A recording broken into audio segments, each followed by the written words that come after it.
oublié de la police du 19e.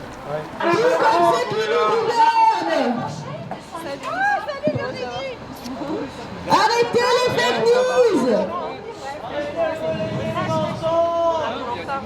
Rétablissez la vérité, il n'est pas trop tard! Repentez-vous! Le jugement final est bientôt là! Venez, plus on est.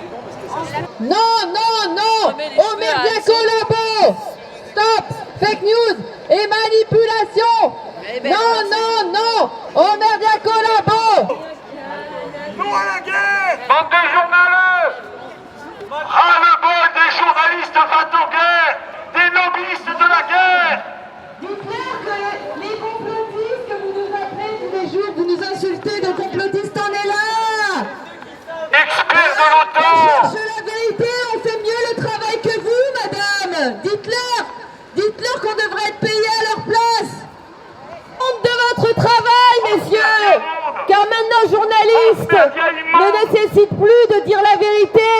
Vous avez juste besoin de savoir lire un prompteur. Et c'est bien triste tout ça.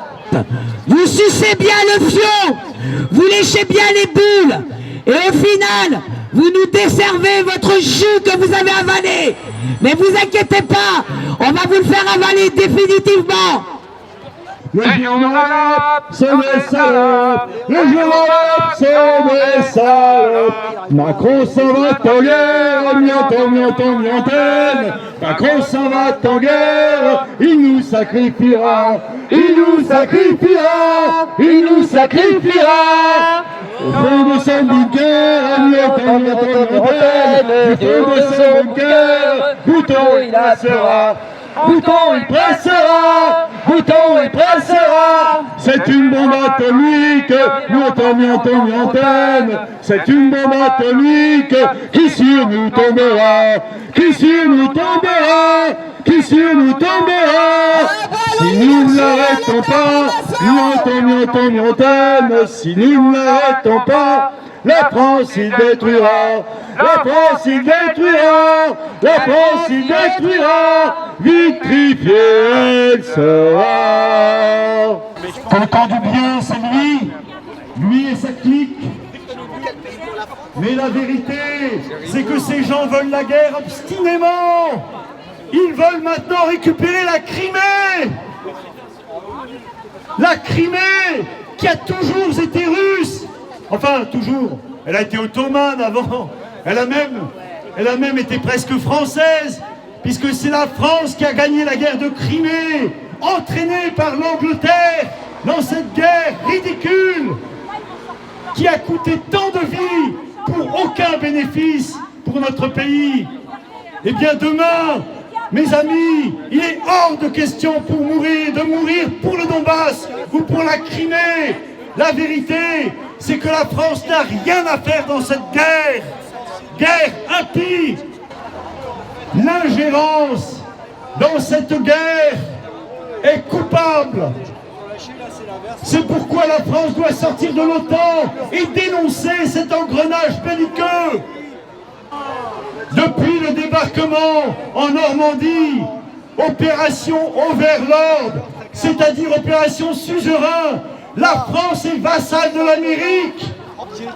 On a donné l'illusion à notre pays qu'il était puissant en lui concédant une place dans le Conseil de sécurité de l'ONU.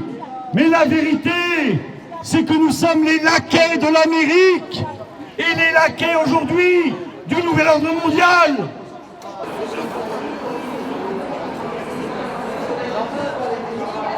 Une chaîne de corruption du peuple, de dépravation et de guerre civile, comme la plupart des chaînes aujourd'hui, une chaîne de va-t-en-guerre. Toujours plus de mensonges et de désinformation avec Canal+, chaîne payante par-dessus le marché.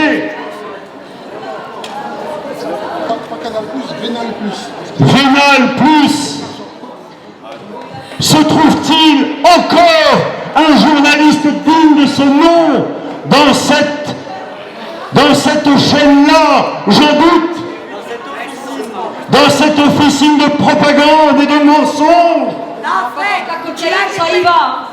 Non, Fred, tu as des pédocriminels qui passent à l'antenne. Voilà ce que c'est, les médias.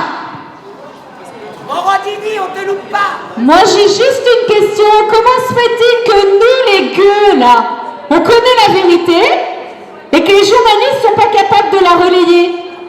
Donc il y a un problème. Nous on la connaît et eux ils disent que des mensonges. C'est la question que je me pose. Ce qu'il est curieux de constater, cette chaîne appartient bien à M. Bolloré. Ouais. Ah ouais? Comme CNews. Alors pourquoi les programmes des deux chaînes sont-ils si distants? Pourquoi l'une prône un catholicisme traditionnel, et pourquoi l'autre est dans la corruption des mœurs? Il n'y a pas d'uniformité de pensée dans les deux chaînes. C'est ça qui est incroyable dans cette horreur bolloréale. N'oublions pas que Bolloré a reconnu la plaidé coupable. Pour éviter le procès, il l'aura. Et notamment dans ses chefs d'accusation, ingérence dans des pays d'Afrique. Et après, ça vient gueuler et pleurer sur l'immigration africaine. Hein, Bolloré? Moi, je tiens à vous dire quand même, pour ça, pour nous les camarades qui sommes ici, vous faites la formation, vous faites la désinformation. Tiens, c'est une journalope là qui sort? Est-ce que c'est une journalope? Vous faites de la désinformation et nous on fait la formation. Nous avons Alexandre Juvin-Brunet qui s'est retrouvé donc mise en préventif sous des faux prétextes, d'accord? Et à côté de ça, voilà la justice française. Je veux que vous l'entendez bien tout ce que je vais vous lire. Regardez ce que c'est pour moi la plus grande escroquerie de la justice française. Apparemment en France, il faut être un pédocriminel. Si nous sommes pédocriminels, nous sommes protégés. Il suffit de voir la première dame à l'Élysée. Écoutez bien. Jérôme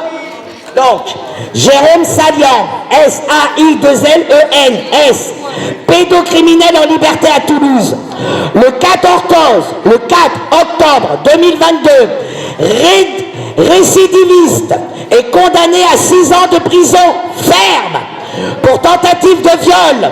Jérôme Saillant, 44 ans, ancien surveillant de lycée. Il faut voir dans les victimes aussi, il y en a dans les lycées, hein. Mais bon, ressort libre malgré qu'il soit sous le coup d'une autre procédure pour inceste. La cour criminelle a rendu son verdict dans l'affaire de Jérôme Saillant, un père de famille accusé de tentative de viol sur une jeune fille de 16 ans, déjà condamné par le passé pour agression sexuelle sur mineur. Jérôme Sailly a cette fois écopé de 6 ans de prison, sans placement en détention immédiate. Le procès de Jérôme Sailly, âgé de 44 ans, accusé, se déroulait à huis clos. Toujours les huis clos pour les pédocriminels. Hein. Il faut protéger les pédocriminels. Hein. Morandini, vous avez demandé le huis clos. Dans le cul, j'étais là et bien là. C'est dire les débats qui se sont déroulés le lundi 31 octobre et mercredi 2 novembre à la cour criminelle départementale de Haute-Garonne était délicat. Déjà condamné pour agression sexuelle sur mineur et encore sur le coup d'une procédure, pourvu en cassation pour les faits d'inceste. Jérôme Saillant, ancien surveillant de lycée, est ressorti libre. Donc, nous avons Alexandre Juvin-Brunet qui est mis en préventif, donc il est en prison. Sachez que la préventive peut durer 1 an. Hein. 1 an pendant qu'il prépare ce procès. D'accord? Qu'ils font l'enquête. C'est même pas mis en accusation. Hein. Ils sont en train de faire l'enquête pour voir s'il y a vraiment escroquerie.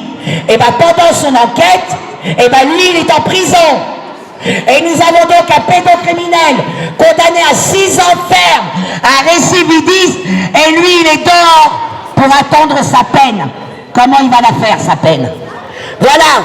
Et ça, les médias, ils vous en parlent pas, puisque les 3 quarts, justement, comme Morandini, mangent dans la gamelle. hein, dans la gamelle du slip du mineur. Voilà la réalité. Quelqu'un d'autre a quelque chose à rajouter sur ces merdias là, ces journalopes, et me donne envie de gerber. L'affaire de la petite Lola, qui a été enlevée, retrouvée morte, torturée, égorgée. Vous en avez parlé aux infos. Mais par contre, des petites Lola, il y en a plus de 10 qui disparaissent chaque jour en France. Jamais on en parle. Jamais on déclenche alerte enlèvement à chaque fois qu'un enfant disparaît. Pourquoi? Je vais vous le dire pourquoi. Parce que sinon, si on déclenchait alerte enlèvement 10 à 15 fois par jour, les parents, ils surprotégeraient leurs enfants. Ils se méfieraient beaucoup plus. Et comme ça, les pédocriminels, ils ne pourraient pas les enlever pour alimenter les réseaux, pour amuser nos politiciens, francs-maçons, corrompus, pédocriminels. On n'a pas le corps. Quand est-ce qu'on dénonce ça? Il y en a marre. L'autre fois, il y a une bonne femme qui me disait, je suis pour le social. Eh ben, je vais vous dire ce que je pense du social, moi. Le social, c'est pour acheter une paix sociale. On donne de l'argent aux malheureux pour qu'ils ne se révoltent pas. Et pendant ce temps-là, nos élites continuent à enculer des gosses tous les jours. Bon, nous sommes ici sur l'un des exemples forts de la concentration des médias entre les plus puissants. Et évidemment, c'est leur idéologie qu'il faut traduire. Alors, il paraît que CNews, Canal+, notamment avec l'apport de journalistes dits de droite comme Pascal Praud, permettent d'avoir une tonalité différente de ce que l'on peut entendre dans les radios plus popos, hein, c'est-à-dire le service public de l'information, pour ne pas le citer, mais aussi BFM et tutti quanti. Mais en réalité, l'idéologie est la même. C'est-à-dire que tout ce qui est expression de souveraineté nationale, d'indépendance, c'est censuré. Est-ce qu'on a entendu M. Pascal Praud inviter des gens qui sont fermement hostiles à l'Union européenne, par exemple? Non. On peut même qualifier ça aujourd'hui de complotisme.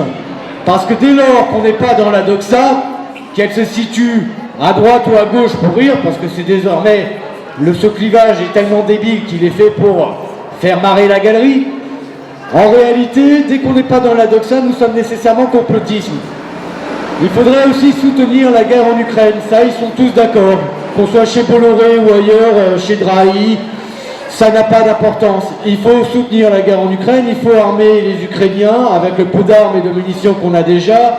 Il faut se fâcher avec la Russie qui n'est rien de moins qu'une alliée de 2 guerres mondiales et une puissance nucléaire. Ça ne pose aucun problème de dire il ne faut pas la paix, il faut que les Ukrainiens restent de la chair à canon, et les Russes aussi d'ailleurs, mais c'est moins grave quand ce sont des Russes qui sont tués, parce que ce sont des méchants Russes. Hein, il y a le monde des gentils, des méchants, il faut être dans l'anathème, il faut simplifier. Nous, quand on arrive en expliquant que ça fait 8 ans que ce conflit dure, et que les populations du Donbass, lorsqu'elles se faisaient martyriser par le régime ukrainien, il n'y avait pas un seul journaliste pour chialer, là, ça n'intéresse personne. Ça n'intéresse strictement personne dans nos médias. Lorsqu'on évoque le nom de Victoria Nuland, secrétaire d'État aux affaires européennes pour les États-Unis d'Amérique, qui est venue commettre des ingérences en Ukraine lors de l'époque Euromaïdan, que des groupuscules réellement néo-nazis, parce qu'on nous fait chier avec ça, mais c'est la vérité, et il y a même des institutions françaises tout à fait officielles qui le reconnaissent. Hein, on pourrait parler par exemple du groupuscule Pravi Sector, hein, on pourrait en parler. Est-ce qu'on en parle dans les médias chez Bolloré? Non. Est-ce que les gens qui sont majoritaires en France à vouloir sortir de l'Union européenne, ils ont le droit de citer? Non. Vous savez très bien, chers journalistes, parce que vous prétendez encore journalistes, que si un référendum était tenu en France sur la plupart de vos idéaux, à savoir soutenir les gentils Ukrainiens contre les méchants Russes, à savoir rester ou sortir de l'UE et l'OTAN, à savoir est-ce que l'on veut le référendum d'initiative citoyenne dans la Constitution, à savoir est-ce que Emmanuel Macron est un traître dont la juste place est en prison et non pas à la tête de l'État. Si l'on questionnait les Français par référendum, la réponse serait très claire et implacable. Et c'est d'ailleurs pour ça qu'on n'organise pas de référendum sur ces questions. Et d'ailleurs que ce ne sont pas des questions que vous vous posez parce que vous en foutez littéralement. Vous préférez les sous-sujets pour diviser les Français sur des polémiques absolument stériles qui ne vont pas nous permettre d'élever notre niveau de vie, d'élever la démocratie en France. Que l'on soit chez Bolloré, Drahi ou ailleurs, c'est la même concentration idéologique et d'argent. Nous sommes Vigimédia, une émanation des Gilets jaunes. Nous sommes tous les premiers samedis du mois devant les grands médias. Nous ne sommes certes pas très nombreux parce qu'il se trouve que lorsqu'on vient porter la critique sur le travail des médias, qu'on devrait plutôt appeler la propagande et la censure, il n'y a pas un seul journaliste que ça intéresse bizarrement. Il n'y a pas un seul journaliste qui nous dit bah venez, on va vous inviter sur le plateau, venez expliquer aux Français ce que vous pensez de notre travail, parce qu'apparemment on bosse pas bien. L'autocritique, ça ne vous intéresse pas. La seule chose qui vous intéresse, c'est vous conforter dans votre idéologie de merde, très parisienne, très bourgeoise et hostile aux intérêts nationaux. Alors voilà, chers journalistes, sachez que nous sommes déterminés. Ça fait des années que nous continuons et que nous continuerons encore jusqu'à ce que des grandes masses de plusieurs milliers de personnes soient là pour vous assiéger et tous les jours. Comprenez bien que lorsque nous serons nombreux, c'est tous les jours que nous serons devant chez vous et que l'on n'aura pas le contrôle sur des milliers de personnes. Et à ce moment-là, il ne sera plus le temps de discuter, d'avoir une opportunité, de se faire entendre dans des bonnes relations, dans des relations civiques, parce qu'on n'aura pas envie de contrôler ces foules-là. On comprendra qu'elles soient en colère et qu'elles veuillent reprendre le contrôle. Je rappelle que Ceausescu en Roumanie a été renversé d'abord avec la prise de contrôle de la télévision publique nationale, que Hugo Chavez s'est fait connaître d'abord en prenant le contrôle de la télévision publique nationale au Venezuela. Les révolutions contemporaines démarrent dès aujourd'hui avec la prise d'assaut de ceux qui font la propagande de l'idéologie du pouvoir. Nous n'avons rien contre les gens qui travaillent dans les médias, à quelque niveau qu'ils soient. Nous ne pensons pas que tous les journalistes soient des salauds. Nous pensons qu'il y a simplement beaucoup d'autocensure parce que, en fait, vous pensez plus à votre frigo et à votre carrière qu'à réellement faire votre boulot de journaliste. La charte éthique et de déontologie à laquelle vous êtes soumise, vous ne la respectez pas. L'article 20 du pacte international relatif aux droits civils et politiques de l'ONU que nous avons ratifié et qui interdit spécifiquement la propagande de guerre, vous en avez rien à foutre. Ça ne vous dérange absolument pas de vous livrer à cette propagande de guerre permanente. Vous avez encore l'opportunité de pouvoir réellement permettre au peuple, à travers sa dissidence éclairée, à travers quelques figures des Gilets jaunes qui ne sont pas des petits chats qui sont là pour simplement discutailler de politique dans 2-3 émissions débiles chez Hanouna, mais réellement porter nos revendications, et on les rappelle parce qu'apparemment elles n'ont pas été bien comprises. Nous voulons la destitution de Macron. Nous savons que c'est un traître. Nous pouvons le justifier en droit et avec des faits. Même si vous préférez nous qualifier de complotistes pour pouvoir émettre cette opinion, nous avons des faits, nous avons des lois, nous les connaissons. Nous ne sommes pas des débiles, quand bien même nous ne sommes que des gueux à vos yeux. De la même façon, nous voulons que toutes les oligarchies tombent avec lui. Et nous voulons réellement que la démocratie en France soit réinstituée. Nous voulons redevenir un pays indépendant de l'Union européenne, de l'OTAN, des États-Unis, des intérêts allemands et de tous les intérêts financiers, parce que les intérêts du peuple ne sont pas fongibles avec ces intérêts-là. Nous allons continuer, et je vous supplie de comprendre que nous ignorer sur le long terme finira par vous dépasser. Il est plus urgent de venir à notre rencontre et discuter tant que nous ne sommes pas nombreux et encore bien disposés à l'écoute et au dialogue. Mitterrand, et comme le dit, tous ces verbes-là, vous allez vous révéler les lampes et tout ça, là, vous allez continuer à laisser, demain ça sera vos gosses qui vont gueuler, vous satisfaire de pervers, et vous allez vous laisser vos gosses comme ça, bande d'enfoirés. Vous n'avez rien, vous n'avez même pas de respect pour vos enfants, mais qu'est-ce que c'est que ce monde? Regardez-vous dans une glace. Regardez la gueule que vous faites là.